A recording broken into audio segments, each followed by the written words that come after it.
Itu kan mereka, itu kalau poin nomor 6 menurut saya secara implisit mereka mau menyerang Pak Prabowo. Banyak orang berpikir bahwa wakil presiden kita terlalu muda, dia banyak diem, dia nggak bisa ngapa-ngapain. Itu salah fatal dari kesalahan terbesar. Itu karena mereka tidak tahu siapa wapres. Sebetulnya Mas Gibran ini jauh lebih tua dari kita semua di dalam hal pengalaman, di dalam hal perasaan. Bayangkan bapaknya dihina habis-habisan menjelang pemilihan gubernur 2012 di Jakarta. Dan sebagai anak sulung, pasti dia yang paling memikirkan dan merasakan sakitnya hati ayahnya. Dan menjadi presiden juga dicaci maki 2 periode. Bahkan setelah menjadi presiden masih dicaci maki. Mas Wapres sangat matang karena sudah terbiasa menahan, menerima cacian, hinaan. Jadi kalau reaksinya terhadap gerakan macam ini tenang-tenang saja biasa, dia sudah matang, dia sudah dewasa merespons. Jadi sebetulnya lanskap politik Indonesia ini mengalami dinamika yang sangat kompleks sebelum dan setelah Pilpres 2024. Sebagian orang memperkarakan keputusan Mahkamah Konstitusi soal pencalonan Mas Wapres Gibran ketika itu. Tapi kemudian itu hanya riak-riak demokrasi karena pemilu kemudian terus berjalan dan semuanya konstitusional, demokratis. Hasil pemilu juga menunjukkan bahwa pemenangnya adalah pasangan Presiden Prabowo dan Wapres Gibran Rakabuming Raka. Nah, karena pemilu sudah dilaksanakan secara demokratis dan hasil pemenangnya adalah pasangan yang sekarang memerintah, maka semua problem itu dianggap selesai. Tetapi secara kebatinan, secara moral, tentu saja masih ada kelompok yang kecewa, yang marah, yang mungkin putus asa. Saya kira itu semua wajar. Dalam konteks itu tidak ada masalah. Karena setiap orang pasti akan punya persepsi, pandangan, dan pilihan yang tertentu. Nah, itu kita hargai.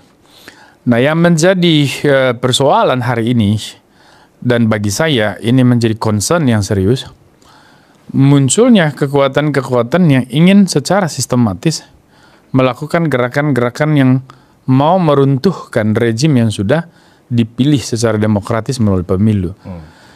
Nah, siapa mereka? Sebetulnya saya sudah katakan juga di publik bahwa ada beberapa kelompok yang tidak akan pernah bisa bahagia dengan keberadaan Pak Jokowi dan keluarganya. Dan dalam konteks ini adalah Wapres Gibran Rakabuming sebagai putra bung sulung beliau. Pertama adalah mereka yang menganut paham ideologi kanan. Kelompok-kelompok populis sayap kanan ini merasa kebijakan Presiden Jokowi dulu sangat merugikan pergerakan kelompok mereka. Melalui keputusan pemerintah ketika itu, pembubaran ormas, 2 ormas ya, itu dianggap sebagai bentuk kesewenang-wenangan negara terhadap kelompok sayap kanan ini. Tentu saja hal itu tidak bisa dibenarkan kalau kita melihat dari perspektif kepentingan negara. Karena ketika itu memang kebangkitan ideologi sayap kanan itu ancaman yang serius. Dan sampai hari ini, ancaman serius terhadap ideologi negara Pancasila dan juga terhadap keutuhan kita berbangsa dan bernegara. Tetapi lepas dari semua itu, kelompok ini pasti punya dendam.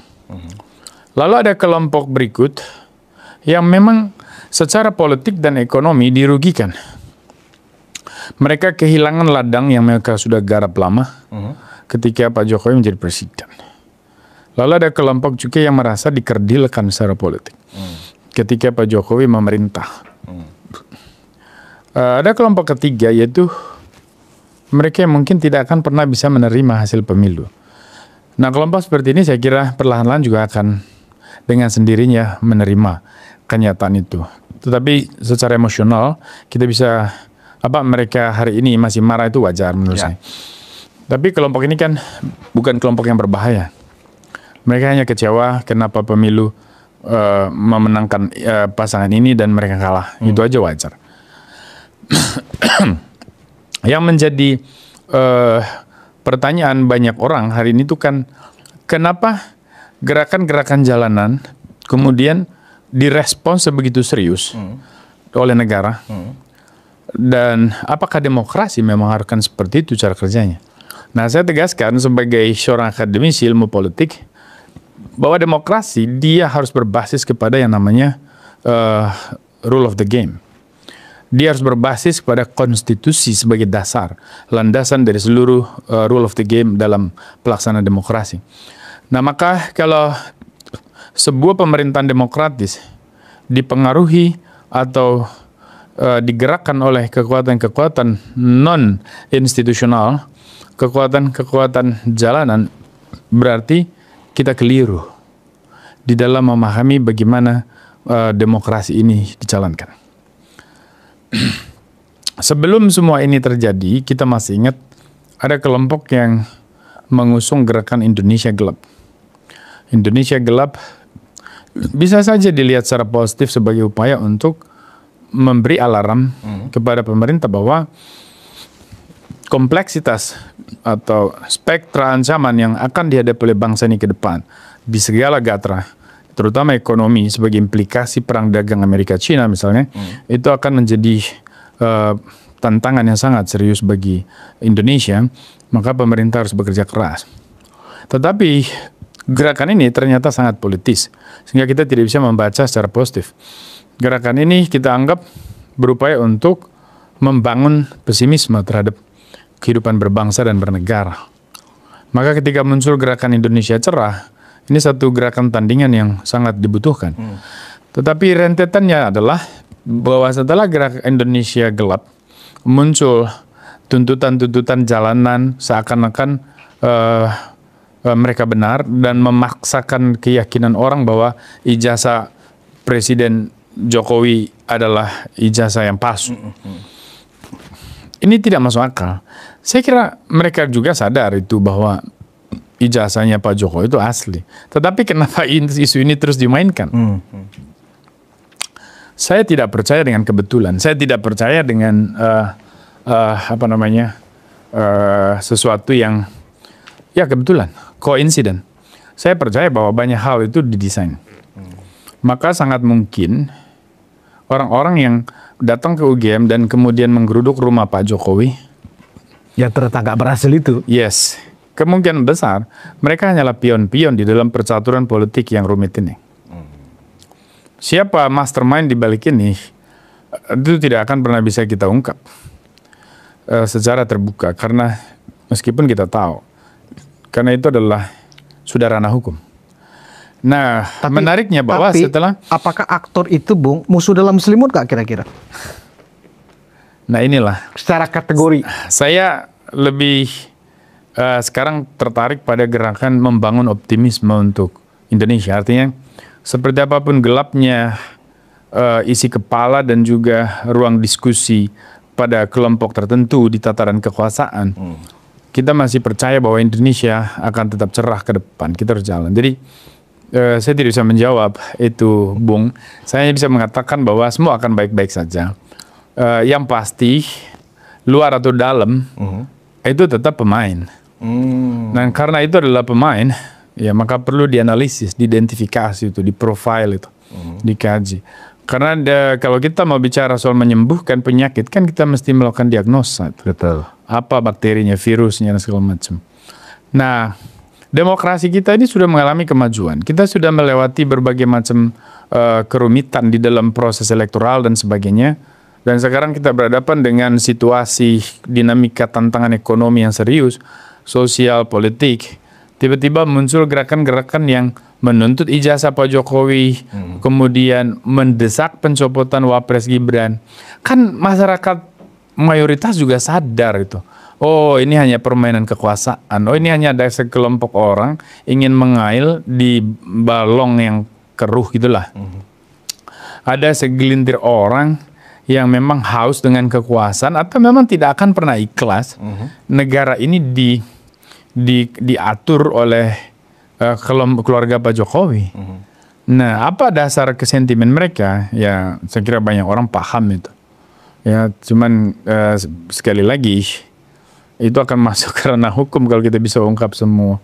Yang pasti menurut saya, karena ini gerakan politik, masyarakat tidak akan pernah membaca itu secara lurus, harafiah. Mereka tahu bahwa ini permainan pasti akan diselesaikan dengan gampang lah. Dan mereka juga percaya bahwa pemerintahan Presiden Prabowo tidak akan dipengaruhi oleh gerakan macam ini. Nah, menariknya kemarin hasil survei dari Rumah Survei Indonesia menunjukkan ternyata memang mayoritas publik masih menganggap Mas Wapres Gibran itu punya prestasi besar. Dan prestasi Presiden Prabowo dan Wapres Gibran ini mendekati 80%. Artinya kan trust dari publik itu masih bertahan pada range yang positif.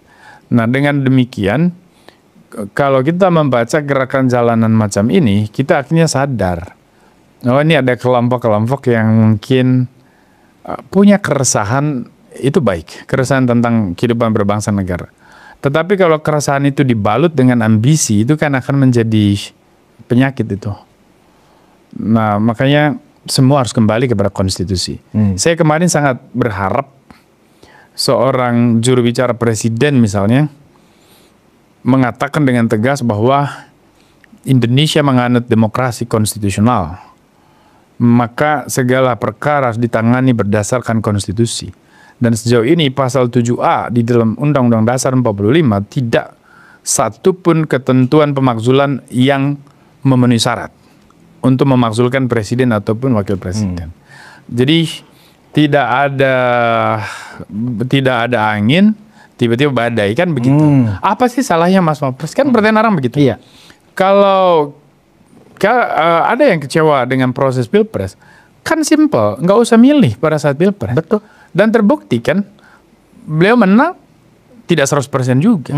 Ada sekian persen yang tidak memilih beliau. Betul. Berarti mereka yang tidak menyetujui. Dan demokrasi punya mekanisme begitu.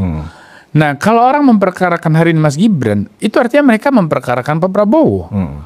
Pak Prabowo tentu saja sadar itu, bahwa ketika orang ingin mencopot Wapres, mereka sebetulnya mau mengatakan copot presidennya. Kan itu aja sebetulnya. Karena ini divi tunggal. Ini yang nggak dibaca publik. Itu yang publik nggak baca. Betul. Ini kan divi tunggal. Divi tunggal artinya tidak bisa dipisah. Betul. Dipilih sebagai paket di dalam pilpres. Kan di dalam ketentuan undang-undang pemilu kita kan tidak mungkin mencalonkan presiden tanpa wakil. Betul. Atau mencalonkan wakil tanpa presiden. Itu satu paket.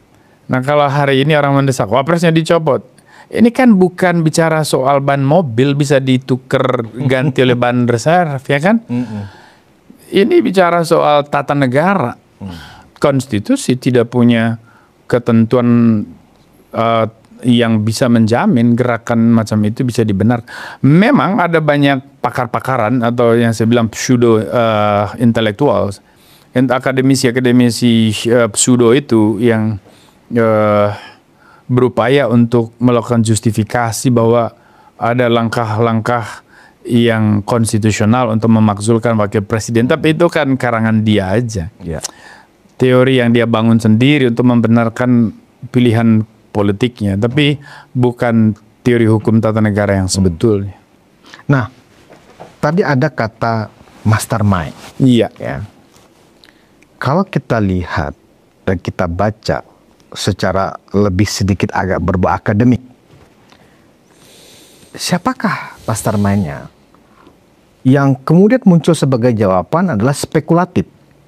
Nah, untuk mencoba mengedukasi publik, Bung Boni, apakah mastermind ini, ya kan, orang yang punya kaitan dengan mereka kalah dalam pilpres, atau mereka yang memang ya hanya ingin target operasinya adalah keluarga Pak Jokowi saja? Itu kan dua hal yang berbeda. Gimana Bung Boni melihatnya? Saya melihat ini kelompok yang memang secara tendensius memiliki dendam tertentu terhadap keluarga Pak Jokowi. Nah, seperti yang saya katakan di media lain, mereka ini menyerang Pak Jokowi, tetapi target finalnya itu kan Wapres Gibran. Nah, hanya ada sebagian orang sudah tidak sabar, langsung menyerang Wapres. Tujuan awalnya ini kan melemahkan citra Pak Jokowi dalam rangka melemahkan posisi tawar Wapres Gibran Raka Buming di pemilu berikut. Jadi orang-orang ini kan bermain untuk 2029. Menurut saya ini prematur. Bayi lahir sebelum waktunya. Jadi gerakan ini juga pasti akan tergerus oleh waktu lah. Karena kalau mereka mau bermain, permainan ini tidak menarik, tidak cerdas. Tidak menarik dan tidak cerdas. Artinya bisa dikatakan poin-poin yang disampaikan itu memang tidak menarik dan tidak cerdas. Exact. 8 butir itu ya kan? Kalau bicara soal itu, saya kira ada beberapa poin yang sifatnya seruan moral. Ya. Tentu saja itu baik. Mungkin itu yang dimaksudkan oleh Pak Presiden Prabowo yang mengatakan kami menghargai dan akan mengkaji. Saya kira berkaitan dengan poin-poin yang mengingatkan orang soal Astacita kan sebetulnya. Menyadarkan kita semua termasuk pemerintah bahwa hey, program Astacita itu harus menjadi payung di dalam seluruh kebijakan karena itulah sasarannya kan. Jadi yang mewarnai setiap kebijakan pemerintah dari level atas sampai ke bawah itu adalah Astacita. Dan beberapa concern lain dari kelompok yang menyuruhkan itu semuanya positif secara normatif, ya moral. Makanya tidak salah kalau Presiden mengatakan kami menghargai dan mengkaji. Tapi poin ke-8 itu memang yang kemudian menjadi sangat politis dan bergulir liar tuh di publik. Saya kira Presiden tidak bermaksud mengomentari itu. Poin ke-6 agak related dengan poin 8. Yes. Poin 6 kan meminta presiden ya kan mengganti atau melakukan reshuffle. Exactly. Reshuffle kabinet dan menteri-menteri yang masih terikat dengan Presiden Jokowi. Exactly, clear bahasanya. Dan disambung dengan poin ke-8 ya meminta itu kan mereka itu kalau poin nomor 6 menurut saya secara implisit mereka mau menyerang Pak Prabowo. Karena Pak Prabowo itu menterinya Pak Jokowi. Menteri Pak Jokowi yang kemudian didorong Pak Jokowi dan dipilih oleh rakyat Indonesia menjadi presiden. Nah, makanya saya senang sekali dengan pernyataan resmi dari kelompok Purnawirawan TNI yang Angkatan Darat yang mengatakan bahwa gerakan itu tidak ada hubungannya dengan organisasi Purnawirawan. No, itu statement yang sangat menyejukkan dan disitulah orang menyadari bahwa TNI di Republik ini itu adalah kekuatan sentral, fundamental yang membuat negara ini bisa bertahan, yang membuat bangsa ini bisa utuh. Nah, di situ kita menyadari betul. Iya. Maka harus kita bedakan gerakan-gerakan politik praktis dan gerakan politik kenegaraan. Saya tidak tahu siapa-siapa saja yang memberi masukan kepada presiden. Yang pasti teks itu yang 8 poin harusnya dibaca di dalam 2 dimensi itu. Politik kenegaraan dan banyak poin yang memang masuk ke wilayah itu dan kita hormati. Tapi ada politik kekuasaan. Nah, pada poin itu kita baca di poin 8 dan 6 tadi dan memang itu harus direspons juga dengan bahasa kekuasaan. Harus direspons juga. Harus direspons dengan bahasa kekuasaan dan juga dengan bahasa hukum. Dengan bahasa kekuasaan kan artinya bahwa kita bisa bicara soal apa motifnya. Kenapa harus menyerang Wapres? Kenapa harus menyerang menteri-menteri yang berafiliasi dengan pemerintahan sebelumnya? Dasarnya apa? Motifnya apa? Tujuannya apa? Nah, itu kan mesti dipertanyakan itu. Lalu yang kedua, pendekatan hukumnya. Ya, mestinya direspons itu bahwa tidak ada dasar hukum yang membenarkan usulan itu untuk bisa dijalankan. Nah, kalau bahasa kekuasaan dan bahasa hukum, kita sudah mendengar, Bung Boni, misalnya bagaimana pernyataan dan dukungan sejumlah ketua partai dari Ketua Partai Nasdem, Bang Surya, terakhir Partai Hanura, Bang Oso, ya kan? Dan juga kalau dari sisi institusi parlemennya, Ketua MPR Ahmad Muzani sudah mengatakan tidak ada dasarnya, itu sudah sah, ya kan? Begitu juga Wakil Ketua MPR dari PAN, Edi Suparno juga sudah memberikan pendapat. Artinya apa? Kalau dikaitkan dengan pernyataan institusi resmi dari Purnawirawan Angkatan Darat, bisa kita ambil sebuah konklusi barangkali bahwa ini sepertinya adalah gerombolan ini. Gerombolan Purnawirawan yang seolah-olah dengan memberi nama Forum Purnawirawan. Kan forum. Ya kan? Iya. Artinya kan hanya kelompok. Dan sejujurnya nih, kalau kita mau buka-bukaan, ini kan mereka memakai satu seragam, sebetulnya mempermainkan seragam menurut saya. Karena mereka punya basis latar belakang politik yang berbeda. Ya. Di sana ada tim suksesnya si Capres A, si Capres B, dan seterusnya. Terus kemudian macam-macam. Ya. Tetapi memakai satu baju yang sama, itu menurut saya itu kekeliruan yang fatal. Makanya surat resmi dari organisasi Purnawirawan itu sangat menyejukkan. Sangat menyejukkan. Yes, dan itu menyelesaikan semua polemik soal ini. Maka harusnya tidak boleh memakai istilah Purnawirawan. Karena itu akan merugikan kelompok Purnawirawan dan juga institusi secara keseluruhan. Sayang sekali. Pak Pabrik kenapa tidak melihatkan sikap ya, Bung Boni? Oh, tidak harus juga mereka. Tidak harus juga. Tidak harus. Kan kita mengerti lah. Di sana pasti ada rasa saling respect. Sama aja. Semua orang pasti akan punya rasa itu. Saling menghormati. Tapi yang paling penting sekarang kan pemerintah akan meresponsnya seperti apa. Parlemen akan meresponsnya seperti apa. Kan MPR juga sudah mengatakan bahwa tidak ada jalannya. Tidak ada jalannya. Kalaupun misalnya MPR mau mendiskusikan itu, kan keputusannya ada di Mahkamah Konstitusi juga. Betul. Dia hanya bisa mengajukan kepada Mahkamah Konstitusi. Konstitusi mengkaji konstitusi, menghasilkan sebuah keputusan, dan itu dieksekusi oleh MPR lagi. Kan prosesnya begitu. Tapi itu hanya dalam konteks pasal 7A di dalam Undang-Undang Dasar. Jadi di luar itu tidak. Makanya saya bilang bahwa jangan terlalu dilihat serius sebagai gerakan benar-benar ingin mencopot Wapres. Ini hanya upaya untuk mendegradasi citra, melemahkan posisi tawar dari Wapres seperti yang mereka lakukan terhadap Pak Jokowi dengan isu ijazah itu. Jadi ini murni permainan kekuasaan aja. Orang-orang yang berambisi untuk memenangkan atau mengambil peran strategis di Pilpres berikutnya. Apakah ingin berpasangan dengan Pak Prabowo ataukah ingin maju sendiri. Nah, kalau mereka ini udah nggak sabar. Mereka udah jauh-jauh udah memikirkan 2029. Belanda masih jauh. Iya, Belanda masih jauh. Ya kan heran aja. Loh, negara kita sedang menghadapi banyak sekali tantangan ya. Ekonomi terutama. Karena kita salah satu negara yang kena imbas itu dengan kebijakan tarif itu. Dan sampai hari ini dengan kebijakan terobosan-terobosan yang situasional dilakukan oleh Presiden Prabowo, ya kita terselamatkan dengan bebas kuota impor. Dan kemarin juga investasi triliunan masuk dari Korea Selatan. Itu kan itu semua langkah-langkah. Nah, kita harusnya mengapresiasi kerja-kerja macam ini dari Presiden dan Wakil Presiden. Jadi jangan dulu masuk wilayah politik praktis lah. 2029 kan masih jauh. Kalau saya boleh berpendapat begitu. Nah, sikap Presiden rasanya memang kurang memuaskan ya, terhadap khususnya dalam merespon petisi dari Forum Purnawirawan ini. Kenapa saya bilang tidak memuaskan? Karena para pemilih yang 58% ini ya kan seolah-olah meminta pertanggungjawaban Pak Prabowo. Come on dong Pak, ini kan pasanganmu kok. Sebetulnya itu masuk akal. Gitu loh. Kan itu teman kok nggak dibela gitu loh. Kan itu teman semua. Ya.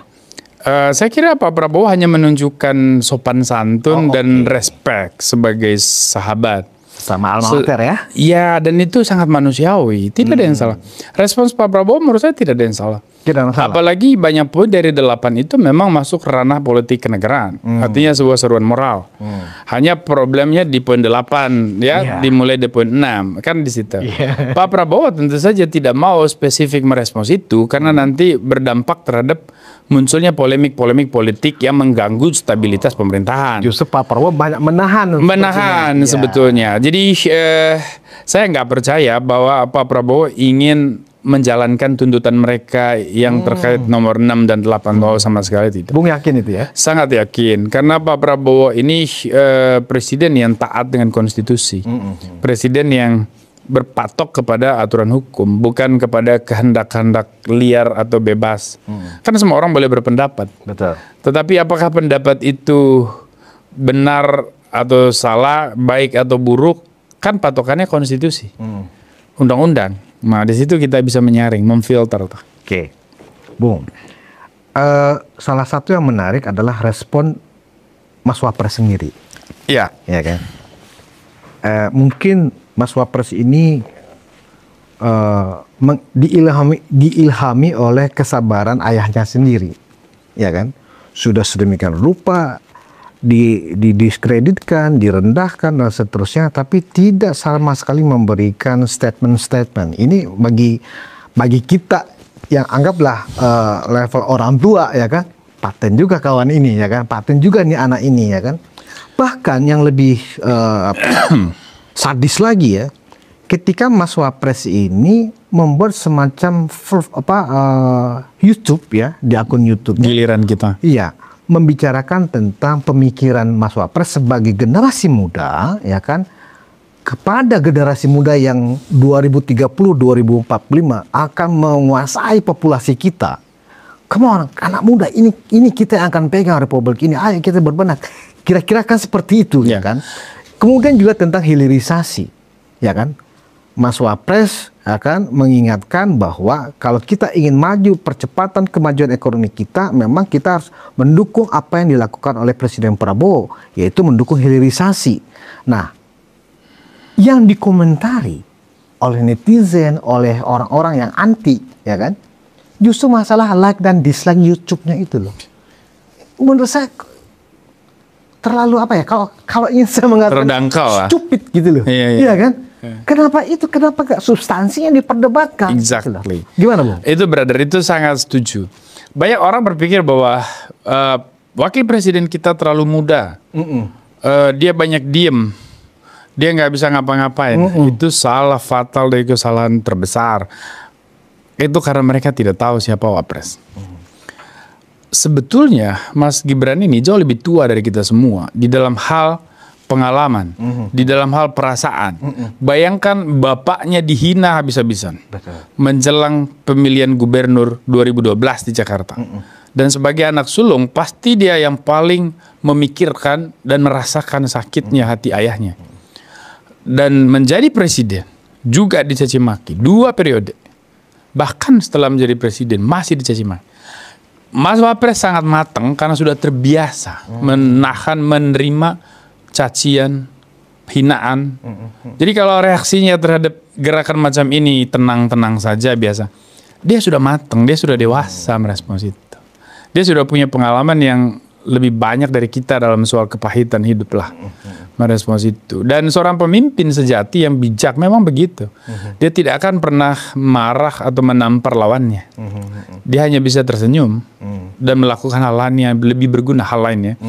Maka ketika gerakan itu muncul, apa yang dilakukan oleh Wapres, dia mengeluarkan satu kanal YouTube giliran kita. Dan membicarakan soal sikap, visi, paradigma seorang wakil presiden Gibran Rakabuming tentang Indonesia ke depan menuju momen emas 2045. Dan buat saya, orang kalau membaca dengan akal sehat, ini orang sangat jenius. Ini Wapres merepresentasikan pola pikir kaum milenial, tapi juga melampaui cara berpikir generasi XY itu, apalagi baby boomers. Jadi dia tidak menghadapi lawannya, tetapi dia mengalihkan arahnya. Dia melakukan hal-hal baik, dia menunjukkan kepada orang, kepada kita semua bahwa dia hanya mau bekerja. Dia hanya mau memikirkan kepentingan umum. Dia tidak melayani orang-orang yang menyerang mencaci maki. Toh keluarganya udah biasa dihina. Hari ini Pak Jokowi ke Polda untuk melaporkan. Baru kali ini Presiden Jokowi, Presiden ke-7 kita, merespons secara hukum semua orang yang selama ini menyebarkan fitnah, caci maki, kebencian, segala macam terhadap Pak Jokowi. Nah ini penting, sebuah pembelajaran. Begitulah demokrasi bekerja, dia harus berdasarkan hukum. Nah kembali ke soal Mas Wapres Gibran tadi, saya kira proses ini akan mematangkan beliau lah. Semakin banyak yang membenci, semakin banyak orang yang menyerang, kan berarti semakin penting sosok itu. Dan itu akan juga membuat Wapres semakin matang dan semakin tinggi dia terbang. Jadi diam-diam saya yakin Mas Wapres juga bersyukur tuh kepada semua pihak yang membencinya dan melakukan gerakan melawan Wapres. Itu kampanye gratis itu buat Mas Wapres. Iya, kadang-kadang kita sendiri aja yang tidak ada kaitan keluarga dengan Betul. Mas Wapres. Apa hubungannya Mas Gibran diejek serendah-rendahnya, bahkan yang lebih naifnya gini, Bu. Yang melakukan penilaian perendahan itu adalah orang-orang yang mengaku dirinya adalah seorang intelektual. Exactly. Teman-teman kita juga, Bu. Iya, Ya kan, iya. gitu lah. Karena kepentingan politik, ya kan. Hal-hal yang tadi Bu nilai itu Gibran itu jenius gitu loh. Justru sebaliknya di mata mereka. Tuh kan terlihat betapa Gibran itu otaknya kosong katanya. Luar biasa gitu loh. Bagaimana tingkat kecerdasan publik bisa direduce oleh orang yang mengaku seorang intelektual begitu naifnya di tengah publik. Ini kan juga sebuah pembelajaran cara kita dalam berdemokrasi, Bung. Iya, itu sebetulnya karakter dari era post-truth lah ya, yang dipengaruhi oleh kehadiran media sosial di dalam pembentukan opini publik. Karena ruang sosial hari ini kan orang sudah bergeser dari bicara soal kebenaran yang justified truth, orang bergeser kepada subjective truth, jadi kebenaran yang subjektif. Orang tidak berbicara lagi tesis dasar kaum rasionalis, katakanlah dari era pencerahan ya. Ya. Kita dulu kan percaya betul itu dari era Descartes itu bahwa cogito ergo sum, bahwa akal sehat itu sentralitas, sentrum dari seluruh aktivitas berpikir. Jadi kalau saya mampu berpikir, ya itulah saya ada, eksistensi itu diukur. Tapi kan kalau sekarang enggak, orang nggak bicara soal cogito, orang bicara soal credo ergo sum, saya percaya maka saya ada. Orang hanya bicara soal sentimen subjektif. Saya percaya bumi itu datar, maka dia akan ngotot bahwa bumi itu datar. Kamu yang mengatakan bumi itu elips atau mendekati bulat, itu orang-orang bodoh. Nah, begitu. Jadi kebenaran tidak lagi didasarkan kepada evidence, kepada bukti yang empiris, tetapi kepada evidence base itu nggak lagi dipakai ya? Enggak, tapi itu sangat subjektif.